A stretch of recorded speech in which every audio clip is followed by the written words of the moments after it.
What is up, my friends? The weekend has started and you're very welcome along to tonight's late night agenda. I hope that you're all in good spirits this Friday evening and that you've got a good weekend planned ahead. So yes, we've loads to go through tonight, and don't worry, I'm going to be giving you the absolute information. I haven't just pulled that stream title out my backside. That is the players' words, not mine. So we'll go through that and ask what's going on with KERKEZ.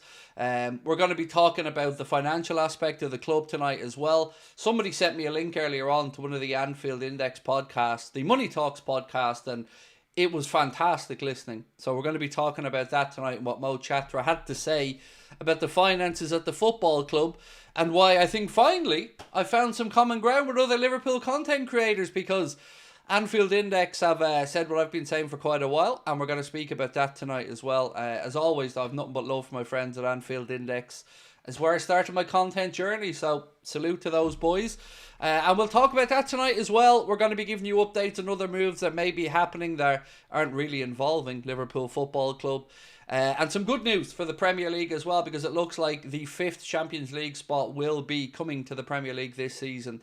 So if you're finishing 5th, if you're chasing Liverpool down, well, there you go. Bit of good news for you. So we'll go through all of that, of course, and any questions that you guys have, do let me know.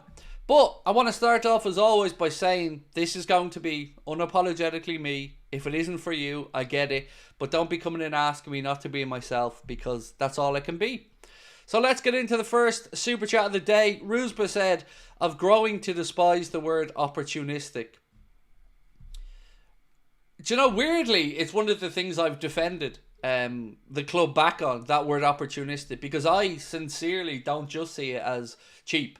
I do think opportunistic can be a good thing, particularly if it's part of a strategy. For instance, Chiesa, no matter what happened there with that deal, Rusba, I feel like there was value in it to be had, even if it was just a flip and resale value.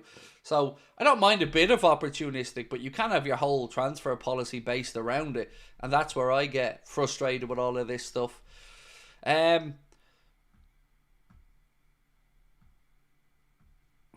Crypto, I have no idea if this is true or not, but I'd like to believe it is, because if I can stop your 7-month-old baby crying, well done. Maybe that's the trade-off for my wife having to, being sick of listening to me. She's almost crying at me to shut up all the time. So maybe this is a trade-off. Maybe I only work for the younger audience. I don't know. So look, ladies and gentlemen, again, let tonight be a bit of a town hall where you guys come in, have your say. Let me know what you guys are thinking. If it's okay with you guys, can I give you a brief synopsis of what was spoken about on that podcast earlier on? Because whilst I will put the link into the chat for you guys to go and have a listen to it yourself, and I would urge you to do so, I did take some notes from it that I wanted to share with you and give you a flavour of why Mo Chatra speaks exactly similar to me, but I'm hoping that his credibility as a chartered accountant will give you a better understanding of where we're at with these owners and why they aren't being called out. So if it's okay with you guys, I'm going to run through those notes with you. And then if you have your own time, of course, I'll post into the chat. Certainly would recommend that you go and have a listen to the podcast. It's great listening, and it's very, very well formatted and easy for everybody to digest it and the information provided. Right, so is that okay? Are we good for me to go through these notes? So let me do it for you, if that's all right. So the notes of the podcast are as follows, right? And these are my own notes from going through it. But again, I would urge you, and I will put the link in. Actually, you know what? I'll put that link in right now. So save this link, and if you get a chance, please do go and give a listen to the good work from our friends at Anfield Index. So let me just post that link in there for you. There you go. So do have a listen to it. But so Mo's thread on the day kind of came around the release with the club's financials for the year. And the highlights of it was, of course, the wage bill, which has got many of us concerned and confused. So the wage bill went up by approximately £40 million to a record high of £387 million. The reason is contentious because most people in the financial world expected to see that wage bill reduced significantly because we weren't in the Champions League. It was expected that our contracts, being incentivised as they are, would reflect that we weren't in the Champions League by not having these bonuses. Mo went on to say in this podcast that by 2015-2016, most of the Liverpool squad were on these incentivised deals. And again, like Mo during the podcast, I've no issue with incentivised deals. In fact, I think they're quite clever. You know, you get rewarded for the club being in these premier competitions and your pay is adjusted accordingly. So I've no issue with that. But where Mo did have some concerns was that we've seen many top earners move on, but yet the wage bill still increased. We also had no senior players extending during this period, 23-24, and all signs pointed to the fact that the wage bill should have decreased by tens of millions of pounds. He expected our wage bill, along with others in the financial sector, would be in and around £320 million and not the £387 million that has been posted. The accounts published are limited in their information and there's no way to know exactly who is on that wage bill. He believes there's no way to say definitively that FSG aren't taking money out of the club via wages. Now, of course, nobody can say definitively that they are as well, and I'm not trying to put words in the man's mouth. They definitely don't take dividends, that much we can all be assured of, but he believes it's very difficult to explain why the increases in the wage bill have happened. And this coming from a chartered accountant. Not me, not a fan, somebody who's also a fan, but this is their bread and butter. This is their day-to-day work. He goes on to say that the £614 million is a record revenue for Liverpool Football Club, which was also a surprise to many because we weren't in the Champions League. Matchday revenue went up by £113 million despite the Annie Road end not being fully completed during this period. Broadcast and commercial revenue played a big factor, and Mo gave a lot of credit to the commercial team at the football club. He also mentioned that he's been inundated with messages from concerned fans. He then went on in the podcast to ask why none of the media outlets covering the club have carried out any investigative journalism looking into it. And for that, Mo, sincerely, from the bottom of my heart, thank you. Because to hear somebody else finally stand up and call out the media around the club, those who should be asking these questions and not doing it.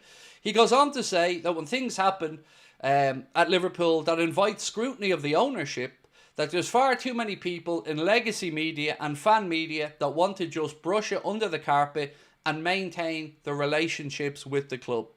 Liverpool, one of the few clubs in the 92-team English pyramid of football that have ownership that invest no money, none of their own money into the club, and that's rare. There are very few cases of that right throughout the 92-team football pyramid. He goes on to say the fans deserve answers from the ownership, and that we've seen year after year that clubs with less money spend a lot more than Liverpool. He also said that anyone that says net spend isn't a thing needs to shut up, because it very much is a thing. He said we've seen a lack of investment in the playing staff and it's a concern. He also correctly pointed out that the contract situation is nowhere near acceptable. He believes to replace the three lads, Liverpool Football Club would need to invest a minimum of £400 million to replace Salah, Virgil and Trent. The ownership group that are regarded within football industry as being miserly. So again, our owners within the world of football are regarded as being miserly. That stems from an ownership model. He says, calling out the lack of scrutiny and interrogation from media outlets, he asks, are journalists just an extension of the club's PR departments? And he said, if you are that, well then don't call yourself a journalist anymore. And that, my friends, is everything that I've been trying to get across. Far better articulated than I could have put it. And I would again urge you to listen to the podcast. We've posted the link to it into the chat there now. Have a listen to it in your own time. It is fantastic listening, and it will explain everything that I've been trying to say to you over the years. So I'm so proud. Do you know what? I'm not embarrassed to say I cried. Yeah, I know. Weird, right? I cried listening to that podcast because I've had to be undermined, ridiculed, belittled, quietened, jumped upon by everybody that's tried to defend the indefensible with these owners. And to finally have somebody else speak up from a position of knowledge as well. I broke down a bit. I broke down a little bit. Again, I'll post it into the chat once again for you guys in case you missed it. There you go. And the good news as well, we hope to have Mo on for a video next week on the channel. And if the lads at Anfield next would like, happy to repay that favour as well, of course, and go across there. But we are doing our best to get you guys the most relevant, factual information we can as an outlet and present it to you and let you make up your own mind. But again, these people that call themselves journalists aren't. They're an extension of the club's PR department, and they don't do any of the dirty work, and they don't ask the interrogating questions. They simply don't. And I've said it for a long time. So there you go. Have a listen to it. Come back to me and let me know what you think. But today was a very emotional day for me, because somebody with a background in finance finally came out and said what I've been trying to articulate, but in a far better way. The best way to protest the owners would be on match days. However, doing so would be indirect sabotage towards the boys. It's easier to protest if we were crap, but the potential trophies serve as a shield. 100% yes. 100% yes. And that's it. And it makes me feel difficult at times criticising the club. But I hope people know that I do draw a line of distinction between the playing staff and the manager and FSG, Hughes and Edwards, who I believe need to be held to account for their lack of investment. The manager and the players have my support and always have. So I'm going to be back in a few seconds time, but I just got to play one ad, and that's the only one I'm going to play throughout the entire stream tonight. So bear with me for 83 seconds and I'll be right back and we'll go through all the news. This video is sponsored by Surfshark, the best VPN on the market. Surfshark is an app or browser extension that allows you to change your location to access websites in other countries and keep you safe and secure from hackers. Using Surfshark, we here in Ireland can access other countries' Netflix libraries or other streaming platforms like DAZN in Spain for all those important Premier League games. Surfshark keeps you safe and private by protecting everything you do online. Everything. When your device connects to the internet, all that information is, in a way, blurred out. Surfshark is particularly useful for keeping you safe from being hacked if you use public Wi-Fi. Let's say you're in a cafe, you're at college, you're out and about, they've got you covered. Surfshark allows you to use one subscription on unlimited devices, meaning you can share your account with friends or family or that neighbour who's a little bit cheap. On top of all of this, Surfshark offers a 30-day money-back guarantee. You can also upgrade to Surfshark One, which includes the VPN, an alert system for breaches related to your data, such as emails and credit cards, and an antivirus software for your desktop. Our sign-up offer gives you Surfshark VPN for a little over €2 a month. Simply scan the QR. Thank you guys so much for your patience, and now let's get straight back into the show. So let's talk about Milos KERKEZ, because I'm sure that's one of the reasons a lot of you guys are coming in tonight. I'd seen another publication tried to say KERKEZ to Liverpool with a late move.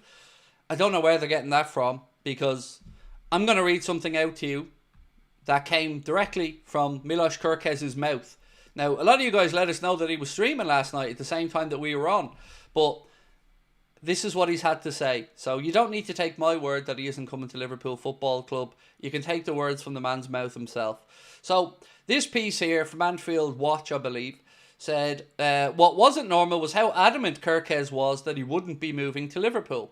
Fans were throwing in the usual come to Liverpool stuff in his comments, and this is what he responded. Come to Liverpool, said one message, and KERKEZ repeated it before repeating the next one too. Stay on the south coast. He said, yes, yes, I will not go to Liverpool. For everybody listening, I will not go to Liverpool. So this isn't me trying to, jump on a story. That's the man's words himself. Now, what I don't know, and what wasn't clarified, was whether he means ever or in January. I've always said to you I thought that there was no chance of a move in January because of Bournemouth's stance on wanting to develop Julio Soler and then see what happens in the summer with KERKEZ. But, the man said it himself. Not my words, not a journalist's words, him out of his own mouth. And I just don't know whether it's short term or whether he's saying ever. We do know he grew up a United fan. That's been well documented. But I've no idea if he's open to the move or not. But there you go. Right now he said, I will not go to Liverpool. I repeat, I will not go to Liverpool. So let me know what you think about that one. Finty Tin said, we are owned by Arkwright from Open All Hours. I've never watched that show, so apologies, mate. I'm going to have to let that one sail over my head. Fritz Frank said, thank you, Mo. Waiting on the counterpoint from the bootlickers. I'm scared to be chastised by the top reds for this statement. 100% support for our players and coaches. Exactly. And look, you've seen me and heard me mention Mo Chatra's name many times. He's a chartered accountant. He has his own account on X if you want to give him a follow. And he occasionally jumps onto podcasts, the Money Talks podcast with the guys at Anfield Index. And somebody emailed me to say, Craig, I think you should listen to the latest episode of Money Talks, because Mo Chatra basically says exactly what you've been saying. And I listened to it. And as I said, I got emotional and I broke down a bit, because everything that I've said, he repeated. But maybe a little bit less sweary and a little bit less aggressive than myself. But he did everything that I've done. Called out the journalists who don't ask the challenging questions and take their place and the access that they get. And it's about time, because it's not healthy, and I've said it before. There has to be room for difficult questions. And to know that our own club is known within the football industry as being miserly, that's appalling for Liverpool Football Club. And he goes into the model and the revenue a lot better than I could. So as I said, in your own good time, please do have a listen. But I'm so proud of us for sticking together. The last week's been tough for all of us. And today just felt like a little win.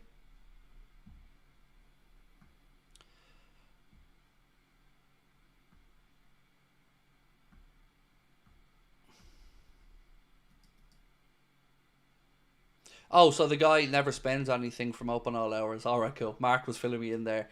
Right, so on the Milesh KERKEZ stuff, I'm going to ask you for the first poll of the night what you're thinking.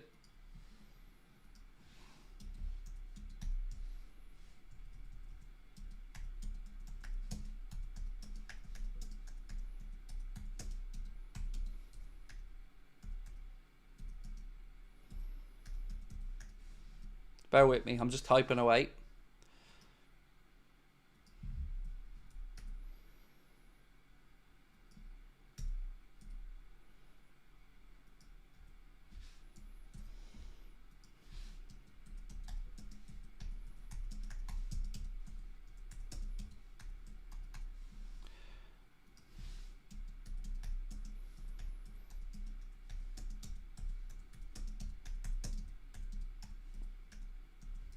Right, so question is, what do you think Milesh KERKEZ meant when he said he's not moving to Liverpool? Do you think no move to Liverpool ever, or no move to Liverpool in January?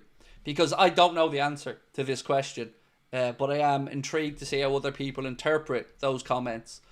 I very much would hope that it's just January, because, you know, like you all, I've kind of become a little bit invested in the idea of Liverpool going in and bringing him in at left back in the summer. But, you know, again, to repeat his own words, I will not go to Liverpool. For everybody listening, I will not go to Liverpool. But I did watch it, and I don't know if he meant ever or just this winter. Naturalist, it was definitely you that emailed me, mate. Yes, thank you. You did. It was yourself that emailed me. I didn't want to say your name, obviously, in public, but yes, you did. And it was a really good podcast. I'm very grateful to you. I immediately listened to it, mate, and start taking my notes from it.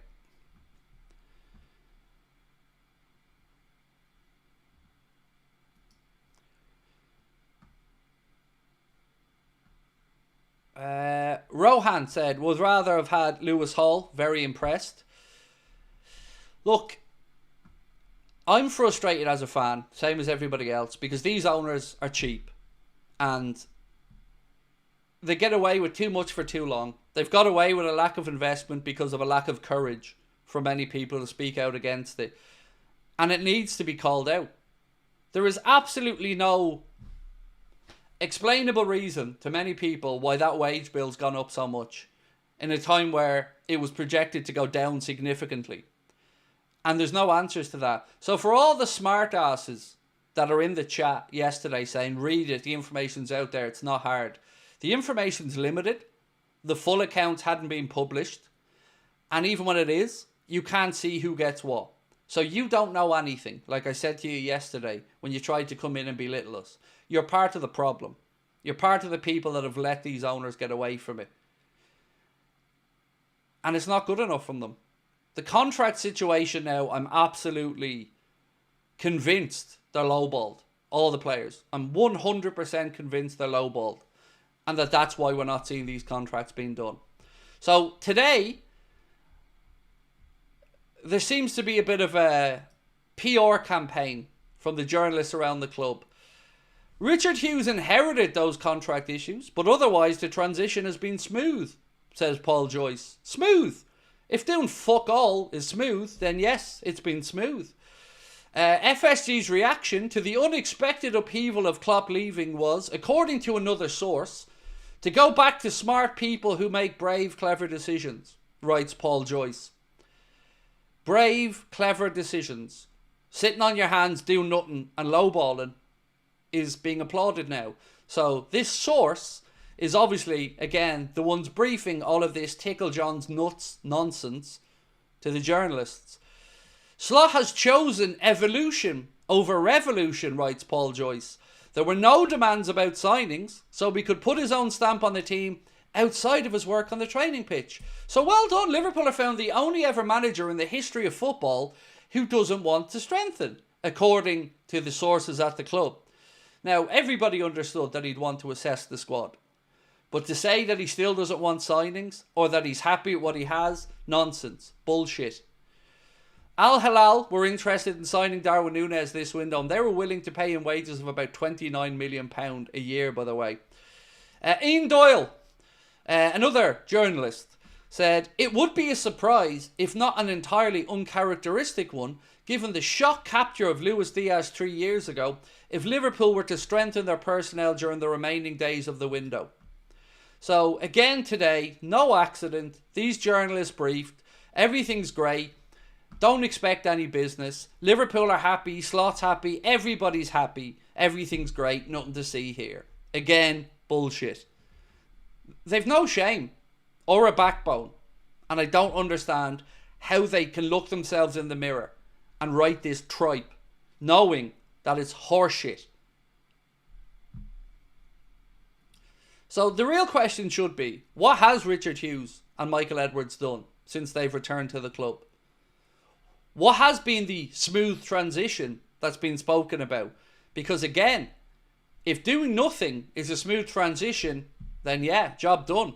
You brought in Arne Slot, brilliant. Now you're not backing the man. And yet again, we're seeing cheapness being painted as genius. Being painted as bold and clever strategy. No, it's cheapness. End of discussion. Cheapness.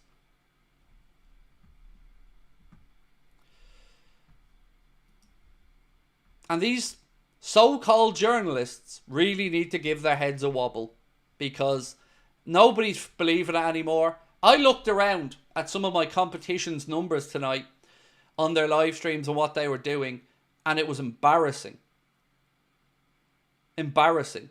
Especially when they're trying to make out like a late bid for KERKEZ could happen as they're sitting there playing poker. Shocking. But cool. Enjoy the 300 viewers, because you deserve them.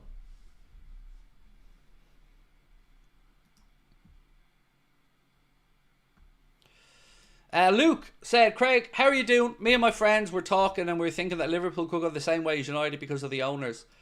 See, say what you want about the Glazers, and there is a lot to despise them about. But they spent. United fans can never say their managers weren't given money. They can say they wasted it, and they can say that the directors of football and all these other important positions weren't filled properly. But they've been given a lot of money.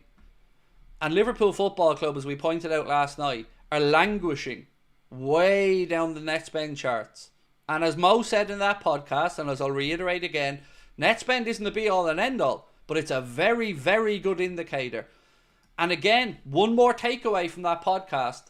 FSG are one of the few owners from the 92 clubs in the whole English football pyramid from the Premier League all the way down to League Two that don't invest any of their own money, none, into the football club. Zero. That's unacceptable. So the wage bill goes up despite no contract increases and high earners going off it. Why is that? And a very credible train of thought is that, yes, they don't take dividends as owners, but they may be taking tasty little executive payments and payoffs because there's no other reason that wage bill's gone that high. None.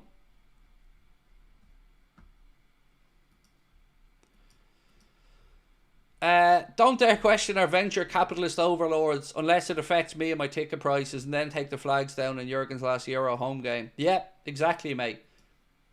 Exactly.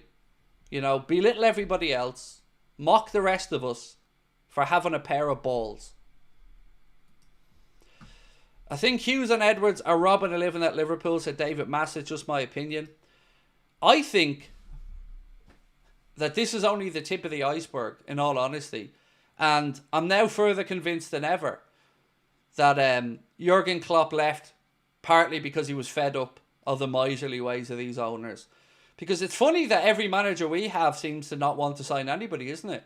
They look around and they think, wow, we can't possibly improve here. No players in the world out there for little old Liverpool. But yet every other club can do it. It's not good enough.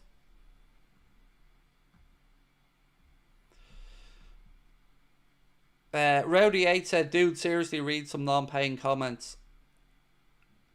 I do, mate. But, again, I have my stuff that I want to say as well. So, I'll get round to as many comments as I can. I always try to keep you guys interactive. But please drop the entitlement, because it doesn't sit well. Obviously, I have to give preference to the comments from people who've spent money. You know, I don't ask anybody to spend any money. I don't sell you things other than, of course, our promotional partners. So bear with me, bro. I'm doing my best here. But it's been an emotional day for me.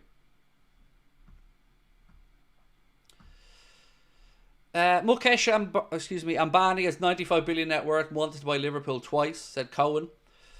Am I the only one who doesn't think KERKEZ is good enough, said All Red Liverpool. It wouldn't have been my top choice, mate. I've said this before. I like the kid at Club Brugge, the Kuiper. But, you know, I was just interested to know what people felt about his comments there. Like, do you think he meant maybe just January or overall? That he wouldn't be coming in? And the poll's very close. So far, there's only a few percentage points in it. So if you haven't voted on our question, what do you think Milos Kirkez meant when he said, no, I'm not going to be moving to Liverpool? Do you think he meant no move to Liverpool ever? Or no move this January? Sincerely, I hope it's just this January, but I don't know.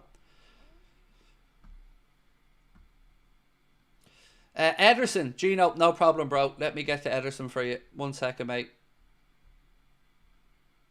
A lot of notes today to go back through, my friend, so bear with me. Okay. Yeah. Okay.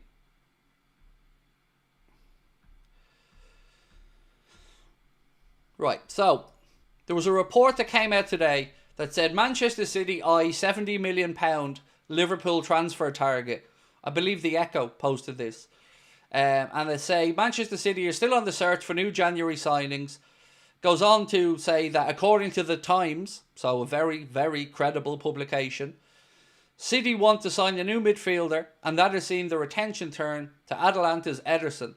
He's valued by the Italian club at about £70 million, while Juventus Douglas Luiz is another option apparently being considered by Manchester City. And I'm supposed to believe again that there's nobody out there that can be gotten for Liverpool, and that it's a difficult market, and all the other crap that we keep getting lied to about. Somebody said, Craig, what did KERKEZ say? So his exact words, mate, were... 1 second. So many notes today, so many notes. So he was asked, he said, one message said, come to Liverpool on his live stream, KERKEZ one. And then he said, Yes, he responded. I will not go to Liverpool. For everybody listening, I will not go to Liverpool. Now, I don't know if he was trying to placate the Bournemouth fans who want him to stay. I don't know if he meant he won't go to Liverpool now or he won't go ever. I don't know the answers to that. Only Mr. KERKEZ can give you that. Is it true that Madrid are after Canade? I don't know about Real Madrid. I know about Paris Saint-Germain wanting Canade.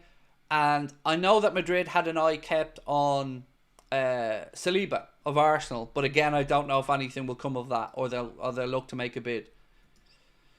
Eddie said, but we all know the FSG never going to spend any money, so there's no point in talking about signings, unfortunately. Yes, Eddie, but we do have to keep calling them out, because, again, they get away without being answerable to anybody, because too many people are in their pockets and don't have the morals, the courage, whatever phrase you want to use, to actually do some digging. KERKEZ video, when spoken, he was on live stream on X. It's being said that if it wasn't him, it looked like the original video, and he wasn't on the video. He was. And I watched the video, and there's a link to the video, and there's a link to his channel, and it's definitely him. So, you know. Again, I'll post a link in. One sec. I don't like to post links to other outlets for you, but I want to be as transparent as possible. So 1 second. I'll post a link into the piece so you can have a look at it yourself. 1 second.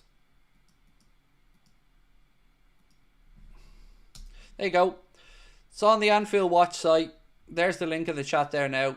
Feel free to click on it, read through the transcription, watch the video if you know you're Hungarian. It's on there.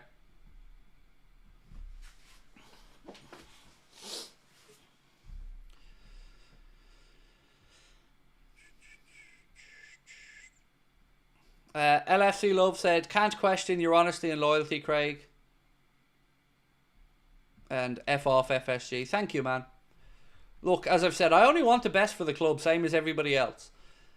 And I'm not toxic, and I don't go in on players publicly on social media, and I don't go in their DMs, and I give an opinion on a performance, and then I support the players and the manager. But the owners, they're a whole another ballpark, because they're taking everybody for fools, in my opinion, and they get away with it.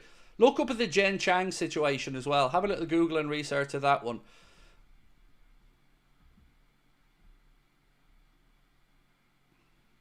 CF787 said, lowballing seems right. Canade being linked with clubs now.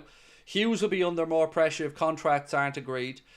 At the start of February, Slot should refuse any media questions on contracts, Jesus.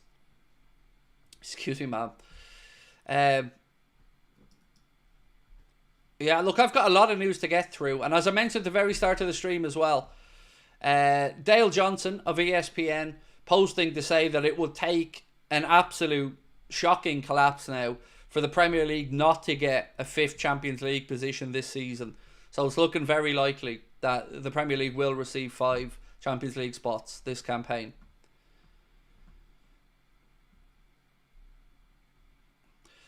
Clubs without European football like Bournemouth and West Ham have spent more than Liverpool. Well, West Ham did have a little bit of European football, to be fair. They've been in Conference and Europa Leagues. But again, I still have my notes here from yesterday if you want me to go back through the net spend chart. So, bear with me, I've made this too big.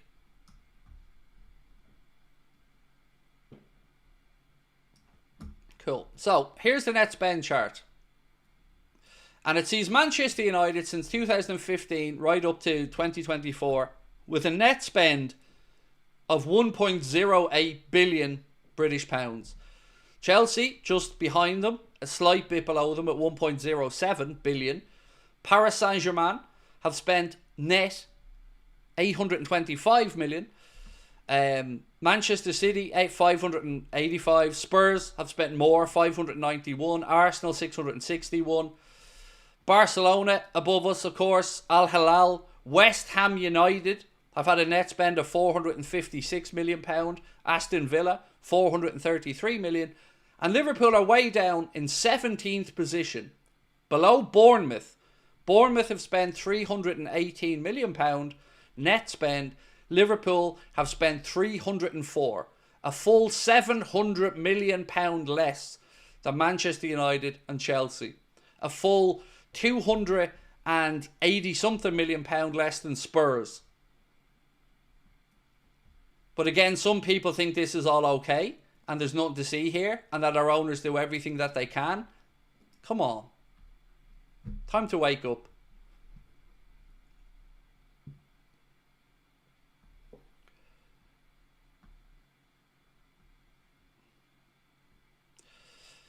Craig, I know this day is not being good, but it's hard to spend. Can we have some of the stream talking about this season, how good? Yes, of course, mate, but you got to understand something. For me, today was a big day on a personal level because it's been so tough, and I nearly gave up last week because I felt so lonely, isolated, and I was getting shots left and right at me, undermining me, calling me a troublemaker, people turning their back on me. And then today, I got that moment where I finally got to say thank you to Mo for speaking up and to others, because it's important. So yes, we can talk about how good we've been, and I'm always happy to talk about how good we've been. But what I hope you notice is I don't really talk about the owners outside of transfer windows. But we're in the middle of one, and we can't keep letting these windows go by and then being off the hook. You know, it's just one window goes into another window, and then there's a big promise of a summer, and that doesn't come about, and no more benefit of the doubt. It needs to end.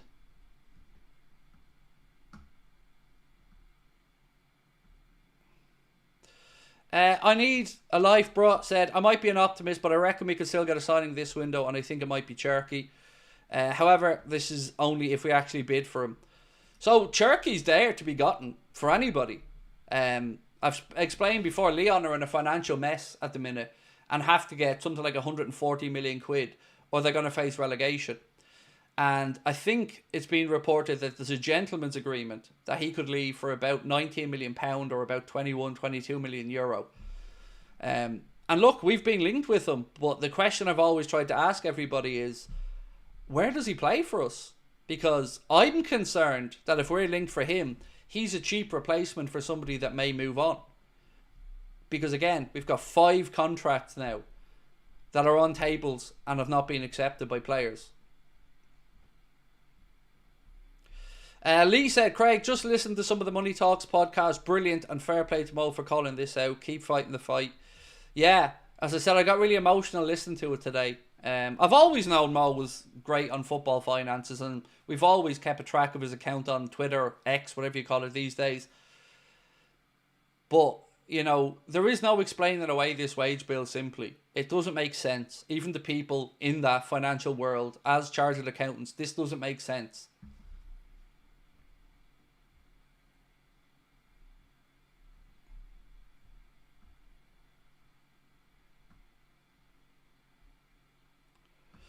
The top red's asking about where are we now, stop complaining. I hope to remind you we're in exactly the same total last year. Yes, exactly, Mike. We've been in this position in 3 seasons that I can remember and come up short. And come up short not because of a lack of effort from the players or a lack of effort from Jurgen. We've come up short because of fatigue, because of a small enough squad that the manager feels he can rely upon. And it's because of a lack of investment. So to all the people saying, oh yeah, you're top of the league, why should we expect just to fall over the line? We should be sewing this league up by April and concentrating on the latter stages of the Champions League with a signing or 2 in our back pocket. So to these people who tell us all the rest of us to shut up, why should we be happy just falling over the line and maybe stumbling to a league title? I'm so concerned about the contract situation. Like when Mo put the figure of 400 million being what he believes it would take minimal to replace Virgil, Salah and Trent if they leave the club, none of us here believe that our club are spending that money. And that's if these players are even there, if there are replacements for them, which you could argue that there wouldn't be for Virgil anyway, and Mo.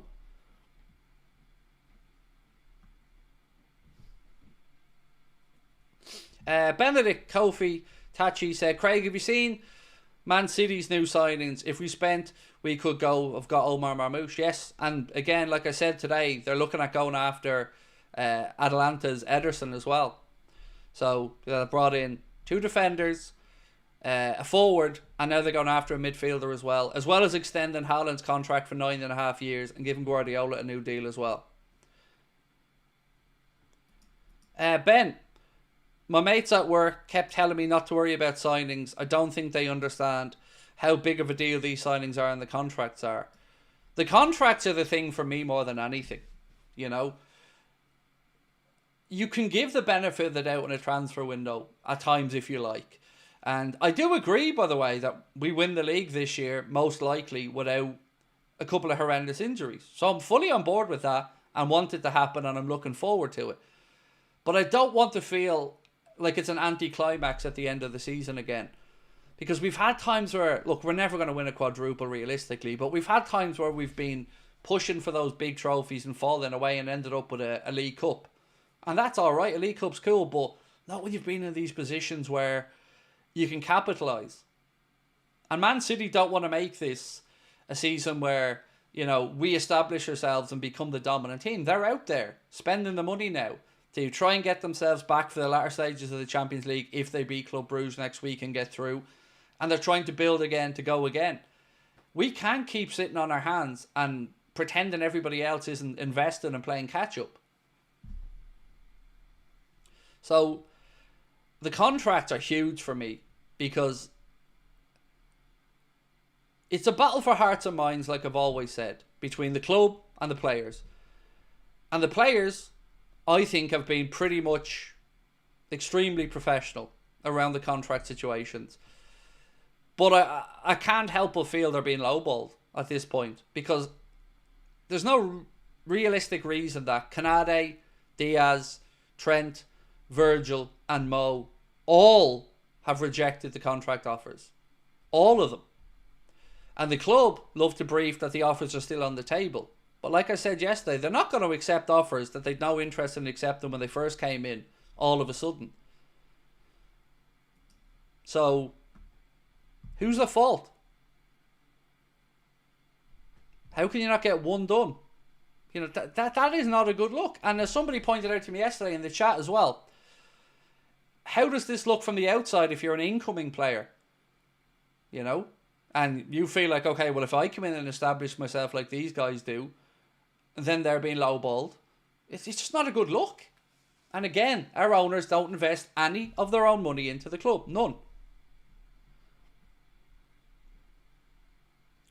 KERKEZ going to City? Tell me you're joking. No, nobody ever said KERKEZ was going to City, mate. The comments around Milos KERKEZ today came from his own stream where he was asked a question about staying at Bournemouth and a question about coming to Liverpool, and his response was, I will not go to Liverpool. For everybody listening, I will not go to Liverpool. So we don't know whether he meant January or ever, but they were his words.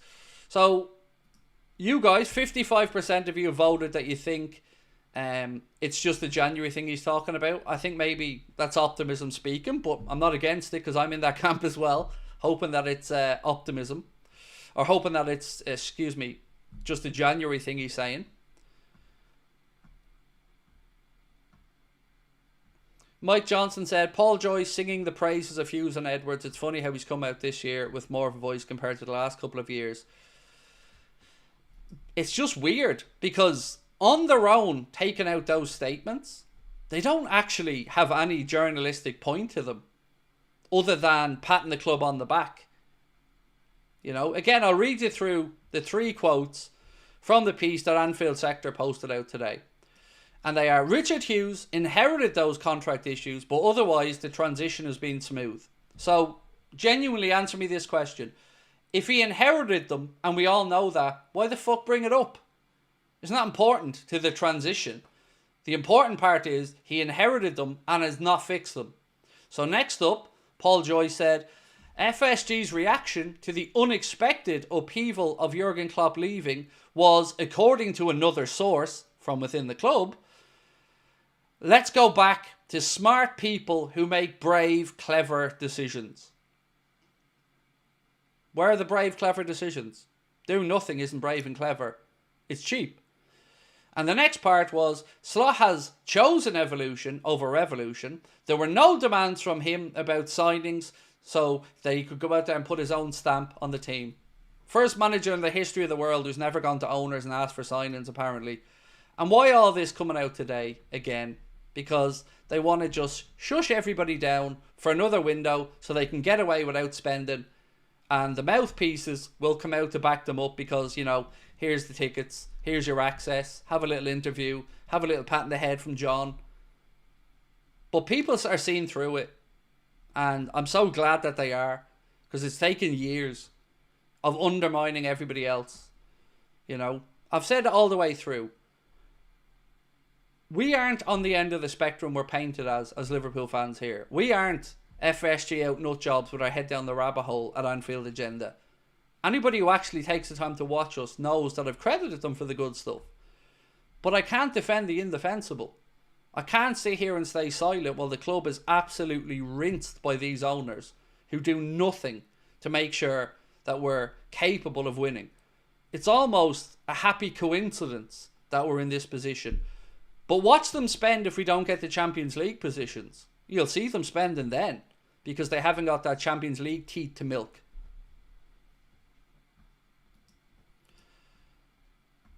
Champagne wages on lemonade spend spring to mind, said Ryan. Thank you, Ryan. And then Ian Doyle, the apologist-in-chief for me, said, it would be a surprise, if not an entirely uncharacteristic one, given the shock capture of Luis Diaz, if Liverpool were to strengthen their personnel during the remaining days of this window. A shock, a surprise. Echo out there every day putting out transfer links like the rest of us, by the way, but a shock and a surprise. But, you know, he'll be taken out of context, because that's all they have. They jump on everybody on social media, all the aggregator accounts, try to intimidate them with, stop taking us out of context. We're senior proper journalists. We're real serious people. We are. No, you're not. You're doing the club's bidding. You know you are. Grow a pair. And if you don't like being called out over it, tough shit. You entered into this circle. You tried to step across into the YouTube world. You're playing by our rules. And our rules are that we call it as we see it. Because we don't have to be answerable to an owner or somebody or an editor who's answerable to the club. We're answerable to our audience. End of.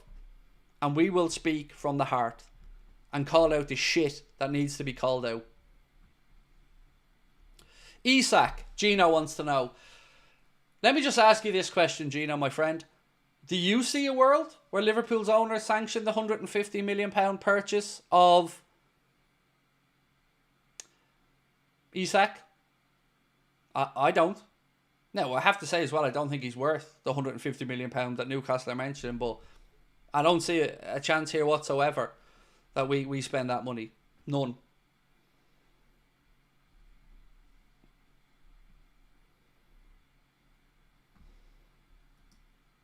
So Arne Slot has been speaking a little bit about Ibrahima Konate and his knee injury.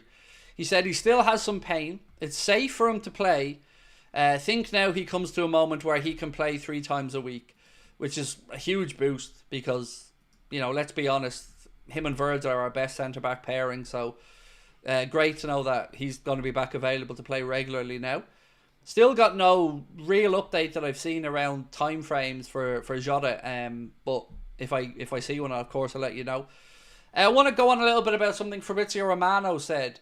Now, this doesn't really directly relate to Liverpool Football Club, but let me just read this out to you.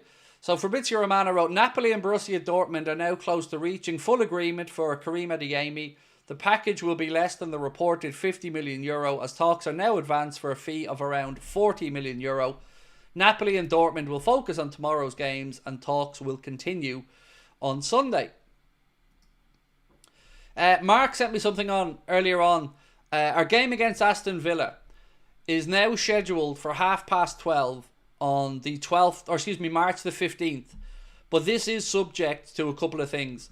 So if Liverpool or Aston Villa are scheduled to play on the Wednesday that week in the Champions League, the game will be moved to an 8 o'clock kickoff. If Liverpool make it through to the League Cup final, then that game will be postponed and moved to another date. So for now, Liverpool-Aston Villa is 12:30, March 15th, but it is subject to being moved. And I very much hope it ends up in an 8 p.m. time slot, personally.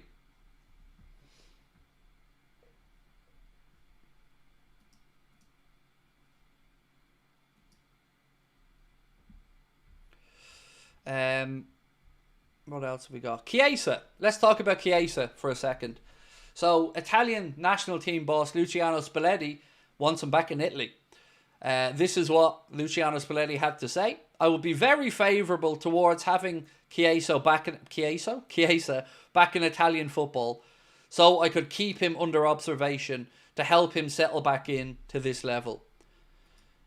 I genuinely am astounded by this, because we signed Chiesa when everybody could have went in and done what we did, and there's been so many posts about Italian clubs wanting them and him, maybe wanting to go back, but certainly there's an appetite to have him back in Serie A, but nobody put the money on the table when we were signing him.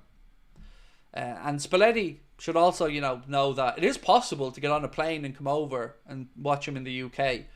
But Italian national team coach there again, putting a bit of pressure on, saying that he'd like Chiesa back in Italy so we could look at him.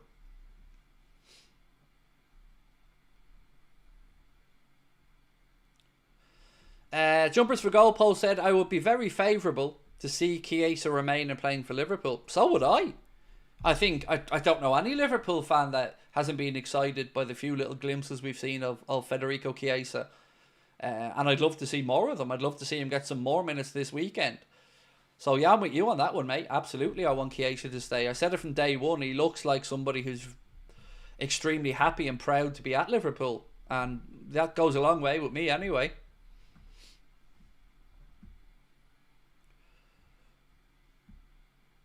And Naz said FSG is making Liverpool a laughing stock. Well, as I read out in my notes, mate, from that podcast, where's this words? I want to get the exact wording right. It's an ownership group that are regarded within the football world and industry as being miserly. Liverpool Football Club owners regarded within the football world as being miserly. It's not a great look for a club that has had record revenues and is one of the biggest clubs in world football. Miserly. So I hope we can all differentiate and draw a line, by the way, between the owners and the playing staff and the manager, because when I talk about the club, my backing is always with Arne Slot and the players, 100%.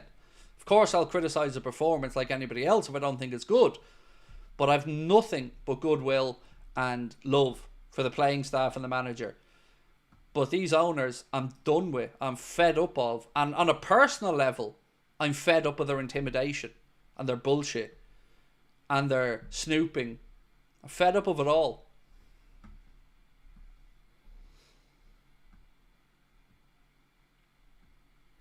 Mike Johnson said FSG exploit the massive Liverpool fan base, knowing that it's so massive that they can continue to get away with this stuff and make off our enthusiasm and passion. Yep. I know. And it makes it even more galling and sickening to me that you've got people who are trying to lord it over the rest of us, that they're better fans than us and just better than us, and they're willfully saying nothing to look after their own financial interests. Shocking. Call yourself fans. You're not. Just admit you're business people at this point. Just come out and say it. It's utterly disgusting to me that they try to defend the indefensible. Wayne said, first thing, Craig, you're a legend. Just wanted to ask how many trophies will Liverpool win this season. So, secondly, Wayne, very kind of you, mate. I'm going to go for a cheeky 2 this season, Wayne. I think we will win the league, and I still hope and think we'll turn around the League Cup semi-final against Spurs. It's going to be difficult because they are going to come, and this is their season for me. I think Spurs, they're 1-0 up after the first game, a game that we never should have lost, if we're being honest. So if we can turn that around, I think maybe 2. I don't think I can ever confidently predict winning the Champions League.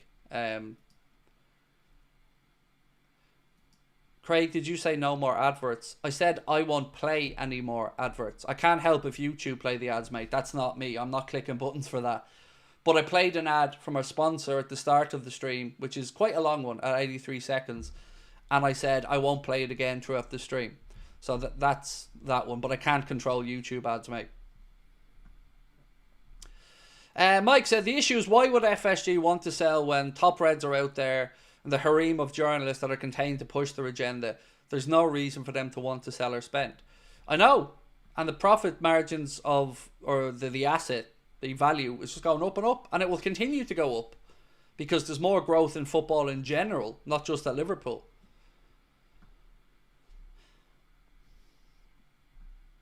Danny said, Champions League in the league for me, just feel it's happening. Oh, Danny, mate, can you imagine? Oh, man. So, look, I'll show you how optimistic I am, Danny. We booked our live show in Liverpool for May 28th, which is where we're going to be at the Hot Water, because it's bang smack in between the last league game of the season and the Champions League final. So, I'm hoping we've something to celebrate either side of that, or both sides of that. So, yeah. I'm looking forward to it. And look, I think we're the favourites for the Champions League, and rightly so. And the money we've brought in from that this season has been brilliant as well. 98 million euro so far. Jacko, how are you, mate? Said, did you happen to see the article that dropped today about Gravenberch and how hard Klopp had to fight FSG to convince them that Ryan wasn't a luxury signing? It's insane how stingy they can be. I haven't seen that particular article. I'll have a little search for it afterwards though, mate, because it would make for interesting reading. And look, question time. 1 second.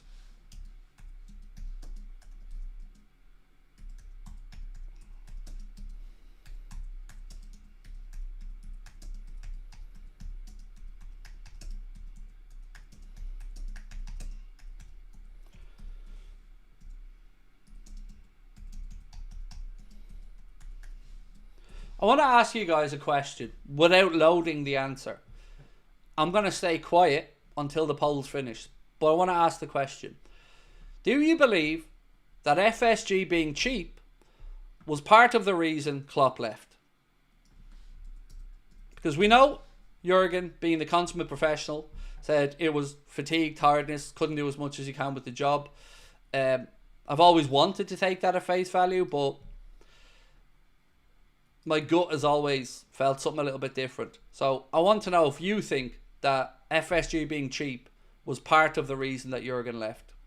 And if you vote no in this, please do explain why in the chat to me. I won't be going in on you, I promise. I'm trying to understand other people's mindsets on this one. So if you think that it wasn't, then do let me know why. Viewing figures say we're the most watched team in the world. Yes, Mikey, we are. That came out yesterday, I think, mate, if my memory's right.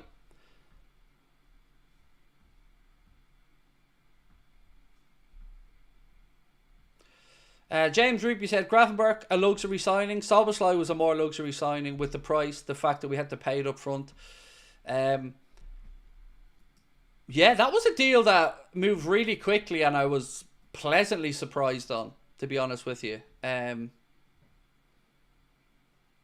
So I just want to read this comment out that I missed from Builder Bob, because Builder Bob was in the other night and, you know, we spoke and he said, Craig, I want to say from the heart now, thank you.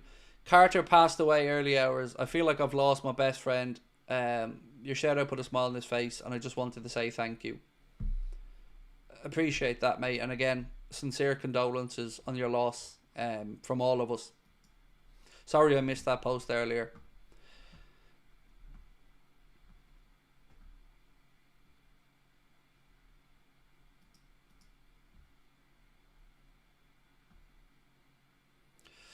That was unreadable. It says, do you believe FSG being cheap was part of the reason Klopp left?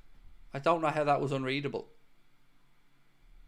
It's a pretty straightforward question for me, but explain, if you think it's unreadable, please do let me know why.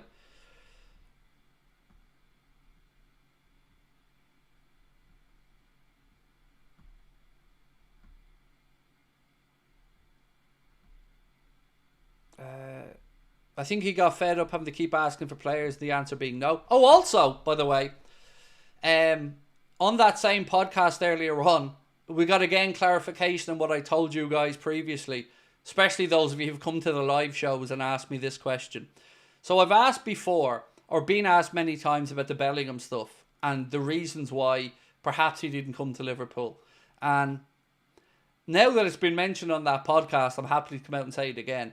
There was a lot of money on offer from Real Madrid towards Bellingham that wasn't coming from Liverpool. And a big part of that was a nice little payout for his father that Liverpool weren't willing to do. So, it's out there. I said it at the live shows. It's on that podcast, Money Talks. Have a listen to that as well. That there was just numbers being thrown around there by Real Madrid that Liverpool were never willing to pay. And not all of that was due to wages, transfer fees. You're talking agents, intermediaries, and others who were looking for a payday. So, again, I said this many times, and people at live shows have asked me, and I've said it at the live shows as well. It's there now again for you to listen to, and again, you can see why I was confident around Bellingham, because he wanted to come. But if the bunts ain't there and the owners aren't paying up, and look, I'm all for hanger-oners not getting the money. I am fed up of money going out of football towards people's fathers and other people who really have no importance in a transfer. It's grubby, it's grimy, and I don't like it. Agents, I have a bad enough problem with taking money out of the game, but when you start throwing in fathers and family members and other stuff, it's all grubby. I don't like it, and I hate that it's a thing in football.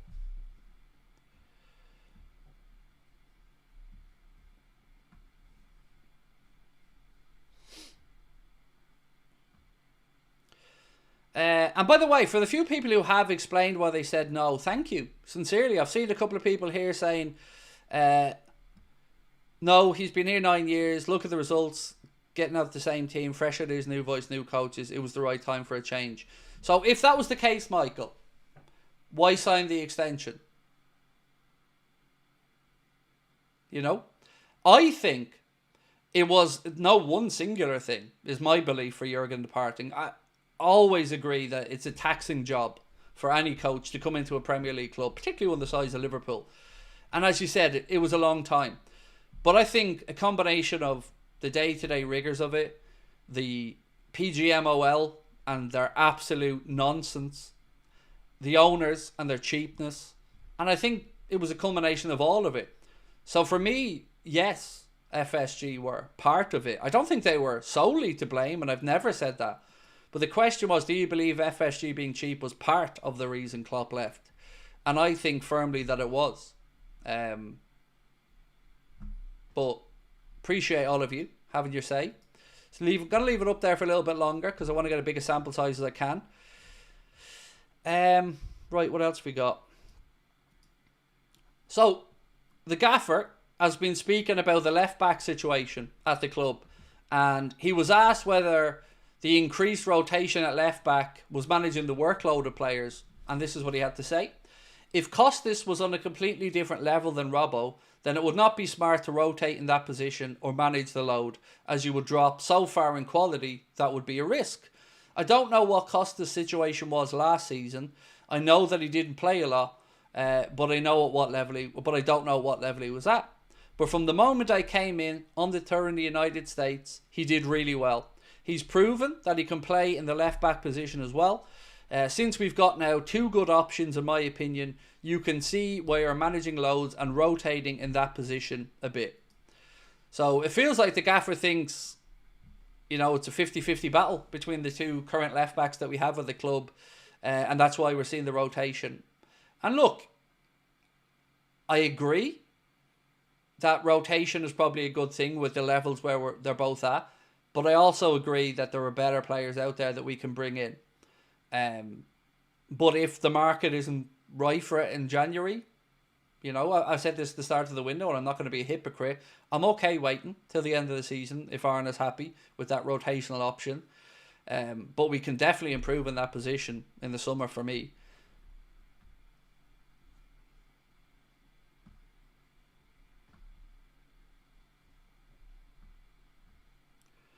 Curtis said, well said, Craig. The owners wouldn't get his players. They bought average players, which wasn't good enough. Again, I don't think it was the entire reason Kloppo left. I think some of what he said is absolutely on the money. You know, he was tired, fatigued. And it is. Like, look at that. Look at Mourinho as an example when he came into United versus when he left as well. It's a tough gig in the Premier League. You're under tremendous scrutiny in the media. And especially when you're in a high-profile job like Liverpool. And you've got the shenanigans that we've seen from the PGMOL as well. I mean, I don't blame the man. I'd have been knackered as well in that position.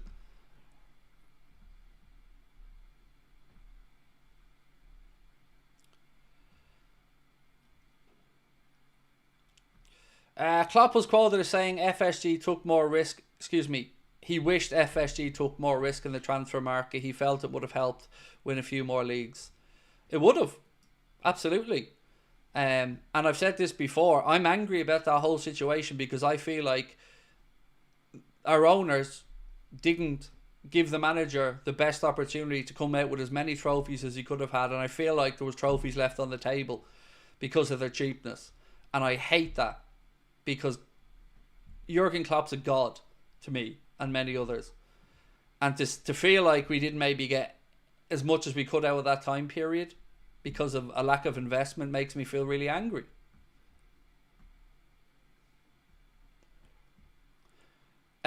Shannon said, Craig, I really think we sign Cherky in the next days. It is entirely possible. You know, right age profile, cheap, a club that needs money. Yeah. But what would worry me, mate, is why we signed him. Are we signing him with a view to losing somebody? Are we signing him just solely because he's cheap? And I don't know the answers to any of those questions. But it is entirely possible. He's available for about 21 million euro, about 19 million pound. Lyon are in a mess financially and need the money badly. So, yeah. And I've no problem with exploiting clubs in those positions. I think we should do more of it. But I'm still confused as to where he plays, where he ends up, who he moves in to take their position. And my real fear is I don't want us losing the lads whose contracts haven't been sorted yet. And now, on top of worrying about Virgil, Mohamed and Trent, I'm now starting to panic in my head about Canade as well. Diaz a bit less so, if I'm being honest with you, because, you know, I know Diaz has been brilliant for us and has said a lot of lovely things about Liverpool as well, but we know he's always had a desire to go to Barcelona. So I've always thought that may happen at some point, and I've kind of come to peace with that. And again, look at his age profile. He's 28 now, Diaz. You know, if you got good money there, you know, why not? You know, we're stocked enough in that place, and I think we'll get another good left winger in if we needed to as well. So, but that's it. The other ones I'm all petrified about. Petrified. Because who the hell's going to replace Virgil if he doesn't get a new deal? Like, even if I gave you a blank check now and said, go out there into the world and find a new centre-back to come in and partner alongside Ibrahim Kanade, I don't know who that person is. Let alone do I believe our owners would pay the money to get them. And the same with Mohamed Salah. I've always understood, you know, a cautiousness about the length of the contract because of his age and a potential drop-off. But, you know, most people would say, pay it. And if he dropped off in a year, sell him. There's always going to be somebody willing to come in and take money or pay money and take Mo. Or, you know, I just don't get it.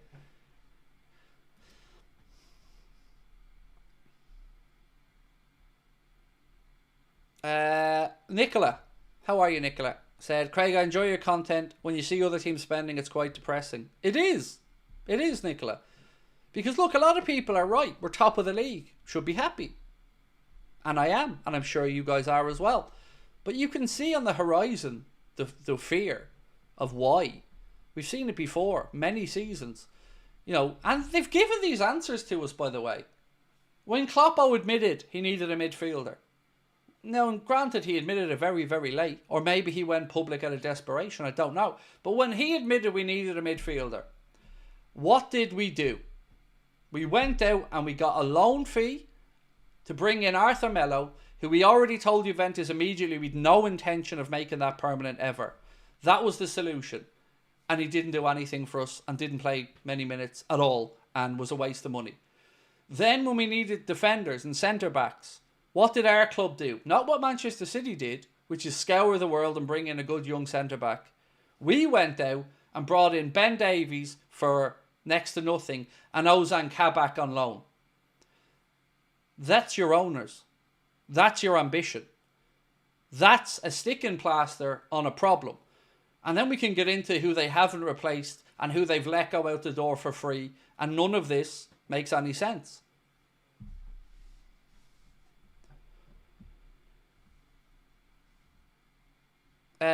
Agim said, "Hi Craig, as much as I love Jones and Elliott, imagine Gravenberch, Szoboszlai, Cherki in the midfield.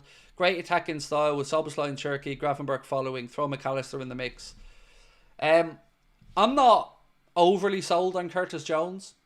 To be honest, I never have been. I think he's too inconsistent.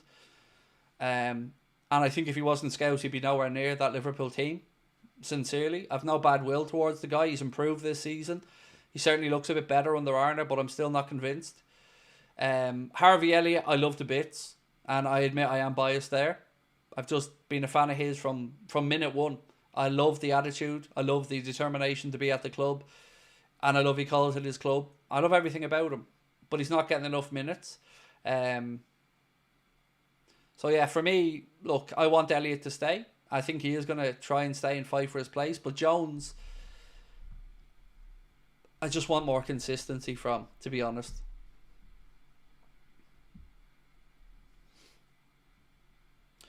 Uncle Lenny said, just come in, what happened with KERKEZ? No problem, mate.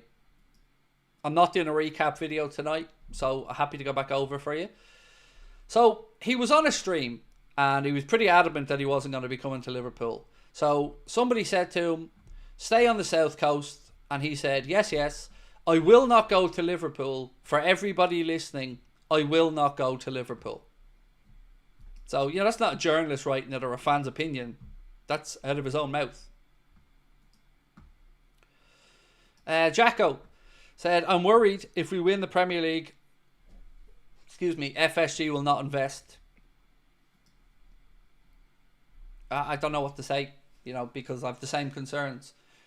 I feel like if we finish sixth, they'd invest quick enough because they'd want us back in the Champions League.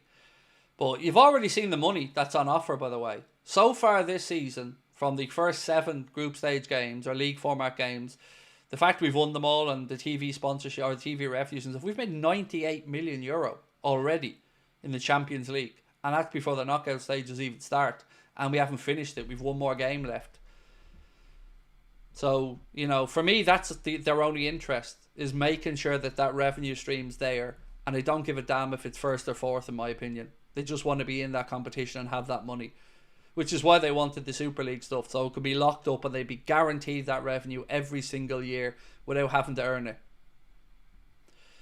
How's the storm in Ireland? So for me, on my side here on the southeast of Ireland, we got minimal damage, thankfully. I stayed up all night just to keep an eye on things to make sure nothing dramatic happened here. It hit its worst about 4 a.m. where I am and then started to die down. But our friends who were over on the west coast have had far more serious damage. A lot of them without power, water. And it's scary seeing some of the stuff. So yeah, we got very lucky where I live. And I'm very grateful for that luck, of course, because we were all nervous about it. But yeah, over on the other coast of Ireland, unfortunately, a lot of people have a lot more damage. Scary, the power of old Mother Nature.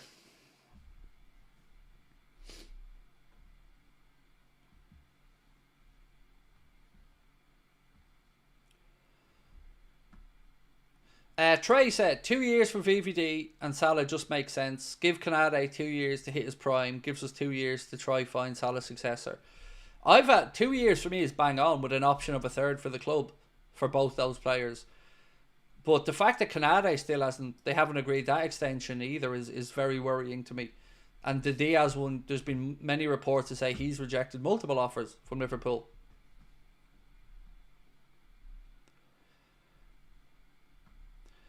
Joseph Purvis said letting Gini Wijnaldum go was moronic.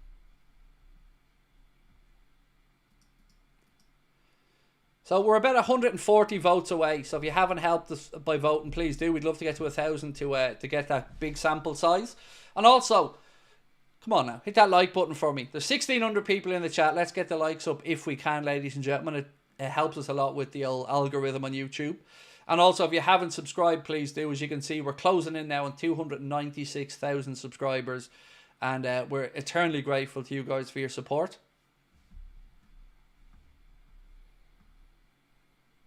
How optimistic are you that we'll sign somebody this January? Not very, but don't need to listen to my words. Let me give you the words of Mr. Ian Doyle, who said, "It would be a surprise, if not an entirely uncharacteristic one, given the shock capture of Luis Diaz 3 years ago, if Liverpool were to strengthen the personnel during the remaining days of the transfer window." So it's not looking like people are expecting, in the journalist world, expecting a transfer.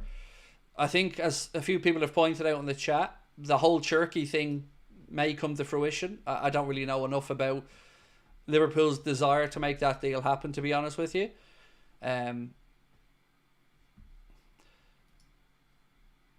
So I don't know if many people have come in late to the stream, but at the very start of the stream, I ran through some information from a podcast on Anfield Index that featured a gentleman by the name of Mo Chatra, who's a chartered accountant and very knowledgeable on the finances of football. I took down a load of notes from it, and I will be doing a video with Mo next week. Mo's agreed to come on for a chat with me, and I'm eternally grateful to our friends at Anfield Index and Mo for that one. So we'll be doing something together next week. But I want to know, do you want me to go back through those notes again for those of you who've come in a little bit late? Because it gives some very damning information about a lot of stuff. But I don't know if everybody was in when I did it, or if people have dropped in and out.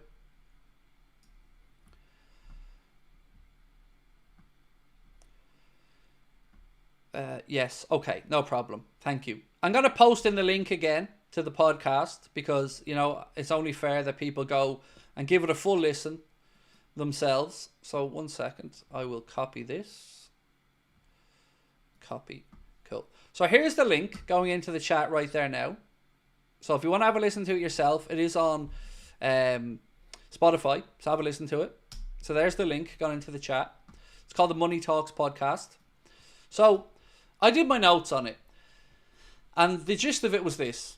The wage bill went up by approximately £40 million to a record high of £387 million.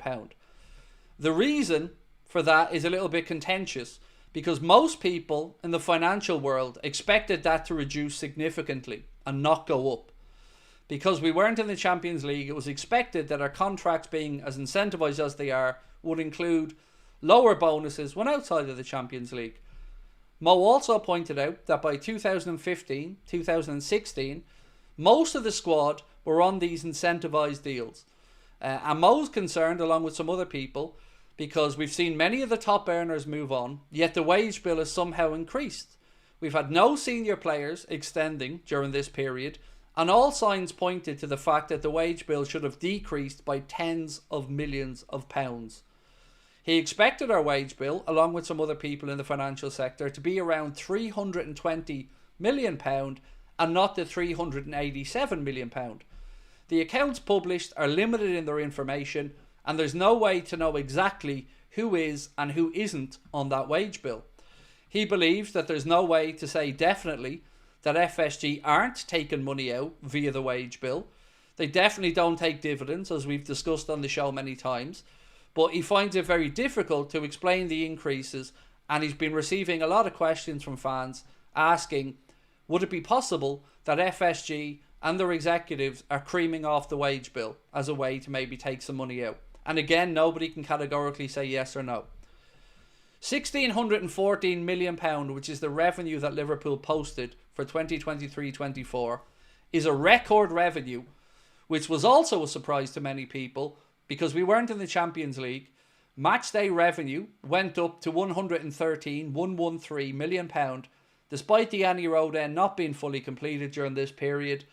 Broadcast and commercial revenue played a big factor, and Mo went out of his way to credit the commercial team at Liverpool for the good work that they've done there.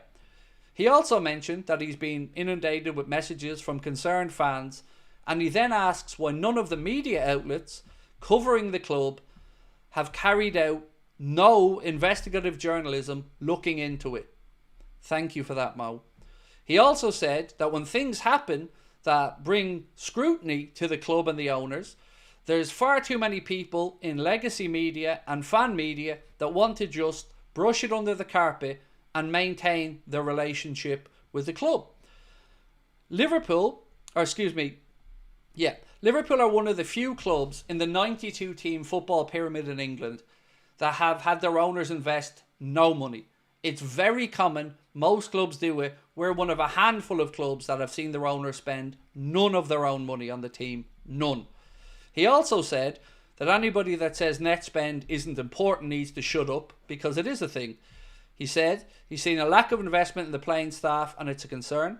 He also correctly pointed out that the contract situation is nowhere acceptable and believes that to replace the three lads that are currently out at the end of the season would cost the club a minimum of about £400 million on the open market, if indeed they were able to find the players.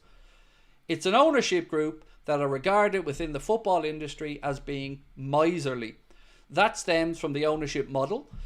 He ends by calling out the lack of scrutiny and interrogation from media outlets. He asks these journalists, are they an extension of the club's PR department? And if they are, then don't call yourself a journalist. Brilliant. And as I said, I shed a tear listening to that earlier on, because that's coming from somebody who's in this world, who is a chartered accountant, who understands the accounting practices, and who was always given a fair and balanced outlook on the club, in my opinion. I followed his account for years. I've always spoke about him here on the channel. And today I felt like finally somebody is saying it. That all of these journalists and fan media that are in their pockets aren't doing the job. They're not asking the questions. They're not pushing back. They're saying nothing, staying quiet and taking what's coming their way.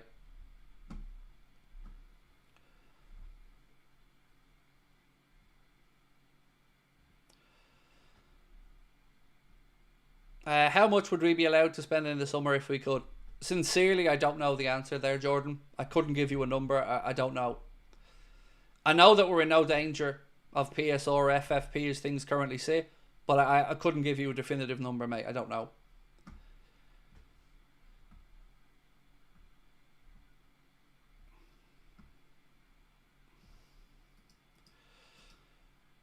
So, 85% of the people that voted said that they feel that FSG being cheap were some of the reason that Jurgen Klopp left the club. Craig, how likely do you think it would be for Liverpool to win the league if Gravenberch got injured? Seriously. It's a difficult one to gauge because I don't know whether Arne would look to play Alexis McAllister in the deeper lying role, or whether he'd have a change of heart and maybe give Waturo some more minutes. But it's what I've said all the way through. We're one injury in a key position away from big problems, and we haven't done enough to make sure that the manager has adequate replacements there or rotational options. And it's tiring. Let's go back to Kavica Kvaratskhelia earlier on in this window, when it was clear he was leaving Napoli and he was available. And all the Liverpool-based journalists came out and spoke about Liverpool's admiration, that Liverpool are monitoring the situation, that Liverpool were keeping tabs on it. Meanwhile, everybody and their mother knew he was going to Paris Saint-Germain, including Fabrizio Romano, who said he was going to Paris Saint-Germain. So why come out with it? To pacify the fans. That's why. To get through another transfer window without having to call out the owners. That's why. And it happens time and time again. It happened with Lenny Yoro, where we were all lied to and manipulated yet again. Liverpool were standing by, Liverpool were ready, Liverpool were waiting. It happened with Bellingham, when the only problem with Bellingham, according to the club, was that he wasn't available until he was, and then there was other problems. And it's over and over and over and over and over. And it's rinse and repeat, year after year, window after window. And it's tiring, and fans deserve better.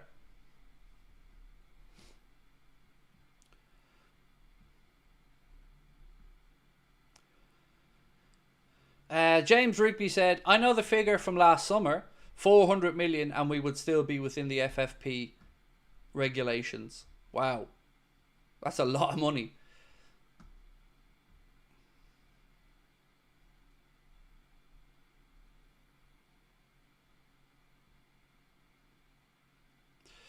Mike said, but Paul Joyce goes out and shares that we're willing to go to these extents financially. When Paul Joyce speaks, you listen to who benefits. Well, as I said, some quotes from Paul Joyce's piece earlier on. Richard Hughes inherited those contract issues, but otherwise the transition has been smooth. Yeah, I don't think fans would agree on that transition being smooth because nothing has happened. Again, when Jurgen Klopp said that he was leaving the club wanted to go back to smart people who make brave, clever decisions. To do nothing are those brave, clever decisions. To sit in your hands and do nothing. And that Arne Slot has been the first manager in the history of the world who apparently comes into a club and doesn't demand any signings or a revolution, as it's been called here. He's happy to just come in and coach and improve players. The whole thing is laughable. And what have I always said to you guys? I've always said that any of these journalists or people that look down their noses at the rest of us always have the same line. You don't understand it, and they try to belittle everyone. But what they never, ever, ever do is explain it. None of them. Because they know it's indefensible. They know it's bullshit. So to all the people that like to look down their noses at the rest of us, and to all the people who try to discredit anybody who dare say anything negative about the owners, enjoy the tide turning, because it's happening. And people are just sick of it.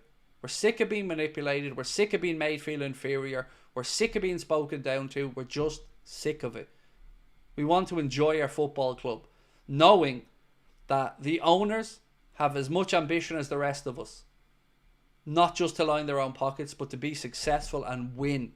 Because this football club exists to win trophies. Nothing else. When did ambition become a dirty word for some Liverpool fans?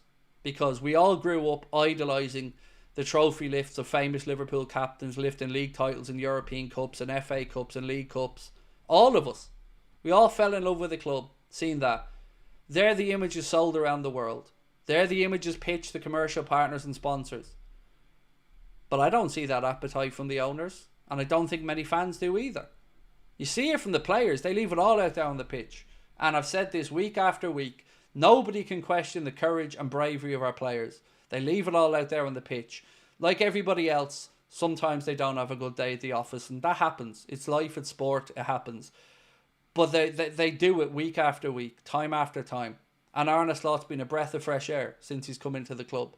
So, you know, the difference between these two things I keep pointing out needs to be, pointed out. Because I'm not, and most of us are in no way unhappy with the players and the coach. Far from it.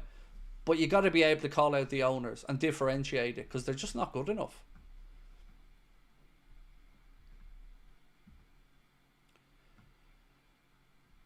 Eli Wood said, we have a number of world-class players playing for us right now and we can't even keep them in the house. It's disgusting. And on top of that, Eli, them coming out publicly as well, the players, and saying that they want to be here.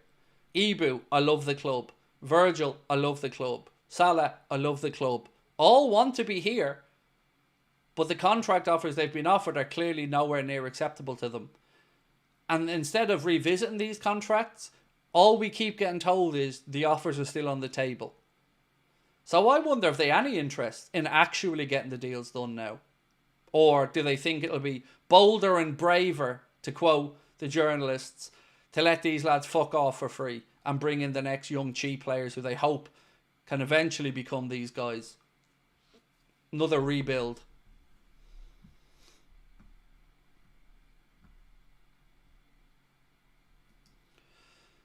Dodger said, "You were right, we won trophies in spite of FSG." Exactly. They got both lucky and they did some good work to bring in Jurgen and Arne. But particularly with Jurgen, he covered over so many of the cracks. His brilliance, his pull, his ability to manage, his larger-than-life attitude was the reason we were winning. Not because of FSG, because we've done it, as I said, in spite of them. And yes, they've done some good stuff. I've never said anything different. I'm not somebody who thinks FSG can do no good. They've done good stuff, but it's always benefited them as well. Do up the main stand at any road end. Great. We're paying for it. They see the benefit of it. But it's still good. AXA Training Centre. Again, very good. Bring the first team and the young players together. Improve the area around Anfield. Brilliant. But also, don't forget, big new mega store there for the club to flog more stuff as well. So, you know, they have done some good stuff, but always when it benefits their back end.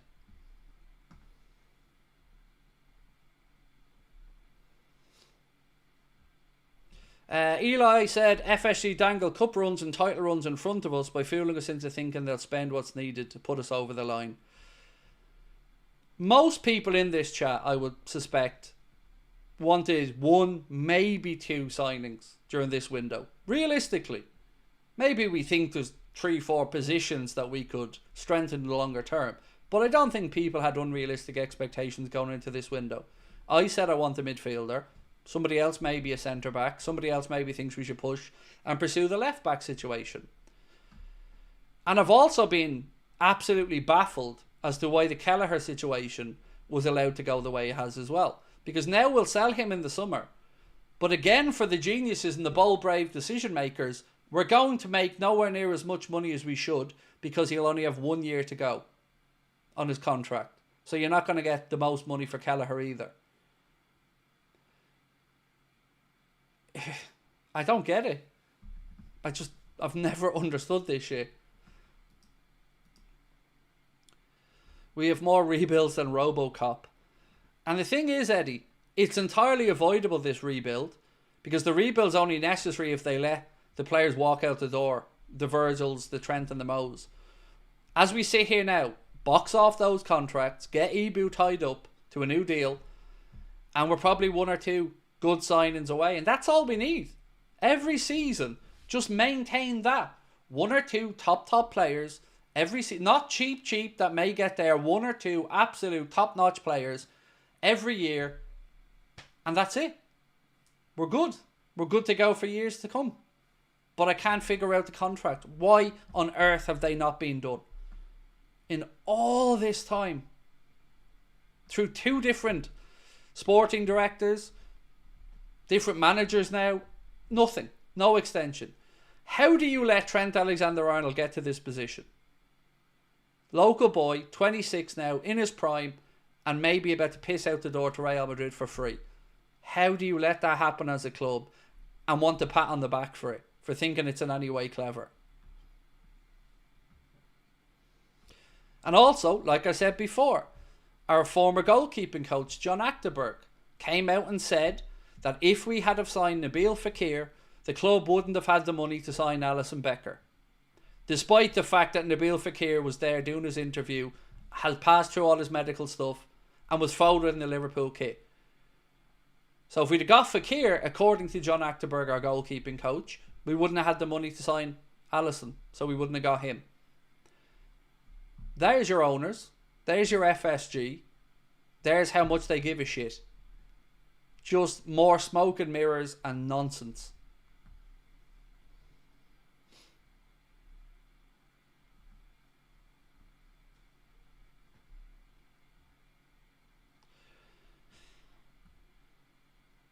What a disgrace, these contracts are not done. So cheap, just a few signings away is all we need. Yeah.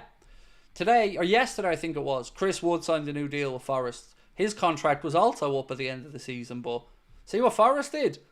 Even though they're going after bringing in another forward, bang, here you go, Chris. Thanks for being so good for us this season. There's a new contract, fella. Man United haven't got 2p to rub together at the minute. Cutting costs everywhere. Diallo, here you go, son. There's a new contract. Thanks for being a shining light at the club and actually showing up every week. And we have arguably the best player in the world at this moment in time, Mohamed Salah. Certainly, in my opinion, the best centre-back in the world. And one of the most talented all-around footballers in Trent.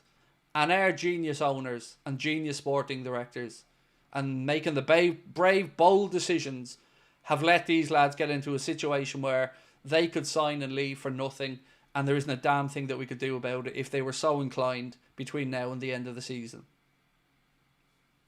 Brave, bold decisions.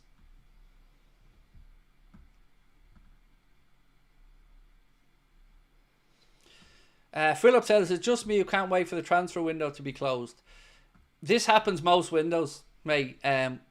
We go into it all optimistic, hopeful, frustrated as it goes on, and then at the end of it, we're all just sick to death of it, and we want to just get back to talking about football week in and week out. But they want that to be the case. And I know it's tiring, and I know people are burnt out, but if we continue to just say nothing and don't keep pushing, they just become more emboldened and more empowered. And this shit just happens over and over again because they know they're getting away with it. Nobody, and I mean nobody, in the football media landscape is calling these owners out. Nobody, from a journalistic perspective, is asking tough questions. Nobody. They cover the Liverpool patch, but they won't ask difficult questions because they don't want to have their access removed. That isn't healthy, as I've said for so many times. Everybody is answerable to somebody. And the owners of any football club or the sporting director should absolutely be answerable to the media and the fans. And they, like a politician or anybody else, should be asked questions that make them uncomfortable because it's a difficult fucking job and you're paid well to do it. So why not have the balls to front up and answer? It's demanded in American sports, and I'm sure that our friends in the chat can fill me in on that there, many American and Canadian viewers. Why not so in England in football, and specifically with Liverpool Football Club? Why nobody there? Why are we accepting of you can't ask this, you can't talk about that in interviews? Why? The power needs to be wrestled back. You own a major cultural institution. You have a duty of care to make sure that that football club does its very, very best for its fans, the players and the manager, not just for your own damn back pockets. So not being asked these questions is unacceptable. So again, any American viewers who watch NFL, NBA, let me know if there's journalists in your part of the world who will call out clubs and owners if they're not doing their job, because I believe there is. If I know my American friends, they ain't afraid to stand up and speak when it comes to their sports, and they don't think their team or their city are being represented well.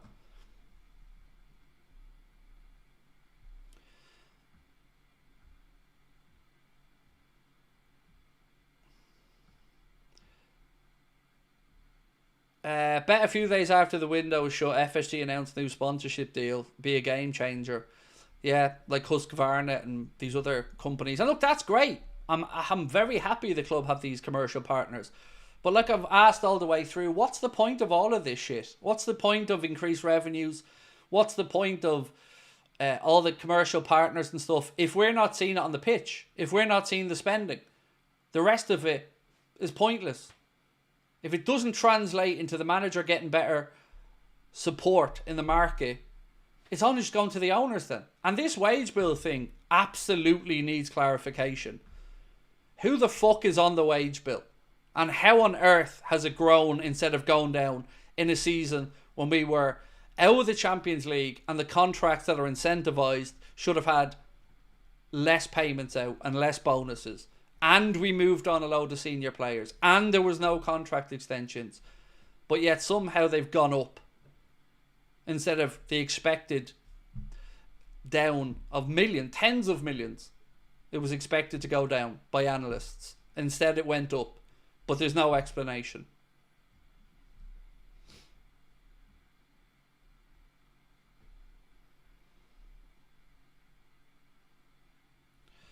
Nollux said, if we lose Salah and Virgil, it'll be all at war against FSG.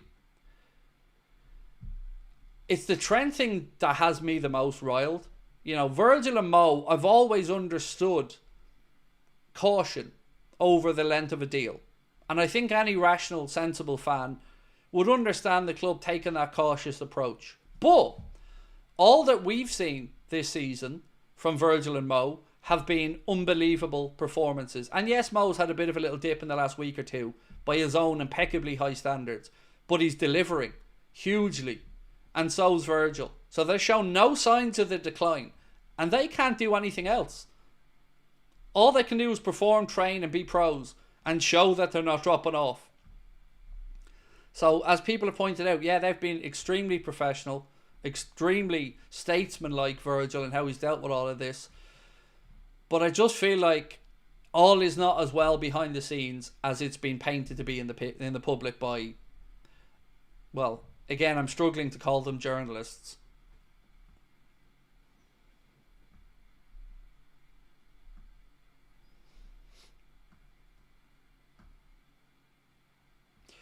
The main question is, what's good is it to increase our revenue when it changes nothing, still have no money, still can't spend, have a large wage bill. How? Exactly. That wage bill just makes no sense. So to run back through the numbers on the wage bill, it went up by £40 million to 387 million in a period where we had no contract extensions, and for half of that time, big earners went off the books. And as I said, it was expected to go down by tens of millions.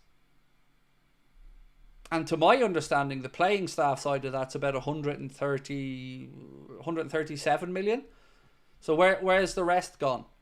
Or maybe it was lower than that, actually. Hang on, I think I have the number. Where is it? No, sorry, I don't have the number. My apologies. I think it's around 130 odd million quid, the playing staff wage bill.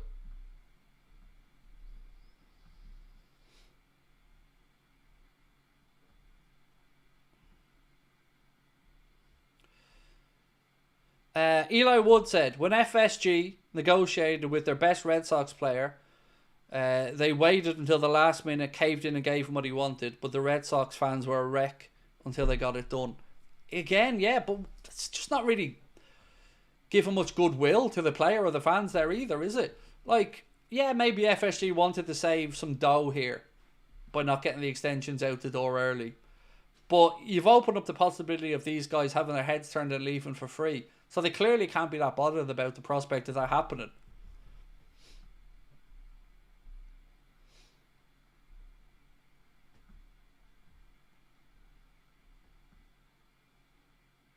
Mahmood said, why does it seem our club don't care to sort out the contracts or negotiate them, or in January any player could already have signed with another club? I know, and it won't stop at the end of the January window, because it doesn't have to. Once you're inside that last 6 months, that's it. January window doesn't change anything. They can sign at any time between now and the end of the season a pre-contract agreement with a club outside of England, and there's nothing we can do about it. And they're free to talk and negotiate with them.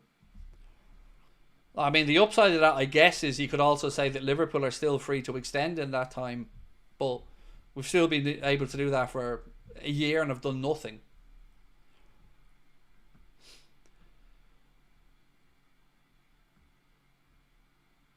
In Boston, the whole Red Sox had a mediocre season, but the stadium was full every game. No investment. That's FSG's business plan. Only spend if there's a return. Our stadium is always full. And they're about to spend a load of dough, I believe, top chop on apartments, entertainment complexes and something else. But they have no intention of then, according to a report I read, going back and challenging the Dodgers until about 2030, when they think their dynasty might be over and they need to fill all these new venues with people. So they'll make the team competitive then. I'm sure the Red Sox fans are loving the idea of, I don't know, another 6 years of no big investment in the playing side, while they spend their money elsewhere, and then when they only have to improve the playing side to feel out the rest of it, they'll invest.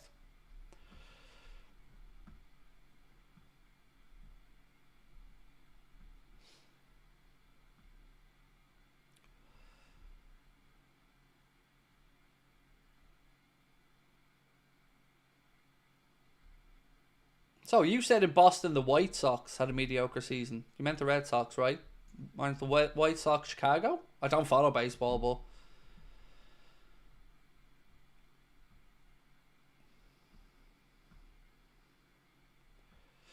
but well, we've learned they don't care about the fans. Yeah, but they do care about negative publicity, which is why they work so hard to quash it. Like I said this to you guys before, we were a tiny, shitty little podcast / channel when we first went over to America to meet up with Liverpool fans. And I know for a fact the club reached out to those fans and asked them what their business was meeting with us. And because they were official Liverpool supporters clubs, they of course have to answer. Some of them pulled out. Another one changed the venue and we met them somewhere else. And we were tiny.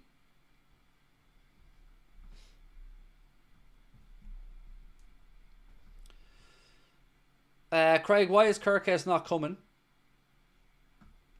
I don't know. He just said it himself. I'm not going to Liverpool. And then he repeated, I will not go to Liverpool on a stream. I have no idea why. Accounts declared were for seasons 23-24, not this season, right? Absolutely. And probably includes Jurgen's payoff as seen online. He was paid out of the contract. That doesn't explain the amount we've seen, mate. Trust me, it doesn't. Yeah. And look, even if they did do that, which again I would push back on quite strongly, why pay up the contract of somebody who wants to cut that contract short and has now gone and worked elsewhere? Like, why would you pay somebody out for 2 years and then watch them go into another job and get double bubble? Doesn't make any sense. Unless there was an agreement to pay it out with a clause not to speak up, not to, confidentiality clauses are certainly a thing in modern life. So I don't know, maybe that was part of the payoff. I have no idea because I don't know that situation well enough.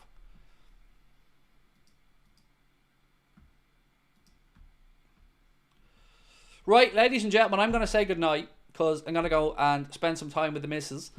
But we'll see you tomorrow for the game. It's a 3 p.m. kickoff. It isn't televised in the UK. So Surfshark are your boys there. If you want to learn more about Surfshark, please do visit the website or scan the QR code in the bottom right hand corner of the screen. And thank you to them for their continued support. Thank you to you guys. And I'll see you tomorrow at 2 o'clock for the watch along. And then we'll have a match reaction and player ratings video and everything else from a match day. Much love to all of you. Thank you for your support tonight. If you can hit the like button for me on your way out, please do. And again, much love to our sponsor, Surfshark. Thank you guys. See you.